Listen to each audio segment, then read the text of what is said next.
Les deux premières personnalités qui ont été reçues par le Premier ministre garde des Sceaux, ministre de la Justice, Maître Jeannot Ahoussou Kouadio, sont le président du mouvement des forces d'avenir MFA, Innocent Anachi Kobenon, et le général de division Nyakoudé Berena, commandant de la force de l'opération des Nations Unies en Côte d'Ivoire.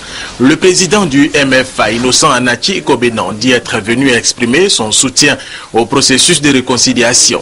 Et le général de division, en fin de mission, est venu échanger avec le Premier ministre sur la situation sécuritaire en Côte d'Ivoire.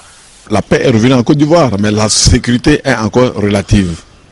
Et cela est dû au fait qu'il y a beaucoup de mains non autorisées qui détiennent encore les armes en Côte d'Ivoire. Et tant que le processus DDR enclenché autant par l'ONUSU que le gouvernement, tant que ce processus n'aura pas abouti, on va connaître malheureusement des regains de violence ça et là en Côte d'Ivoire.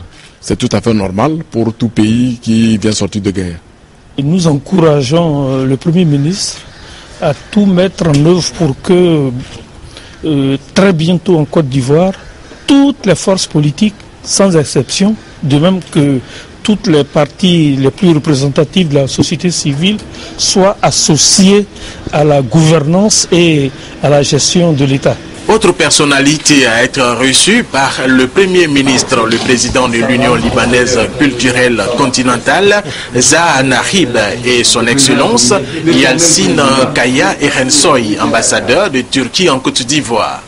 J'ai eu l'occasion de l'informer que nous avons une ambassade relativement nouvelle ici et on a aussi discuté sur les perspectives d'approfondir et de diversifier les relations entre nos deux pays. Le pays a traversé une crise post-électorale avant. Nous sommes prêts justement à continuer à participer dans ce domaine. L'ambassadeur de Turquie en Côte d'Ivoire a soutenu par ailleurs que les relations entre la Côte d'Ivoire et la Turquie vont de plus en plus se renforcer et la Turquie sera aux côtés de la Côte d'Ivoire pour son développement.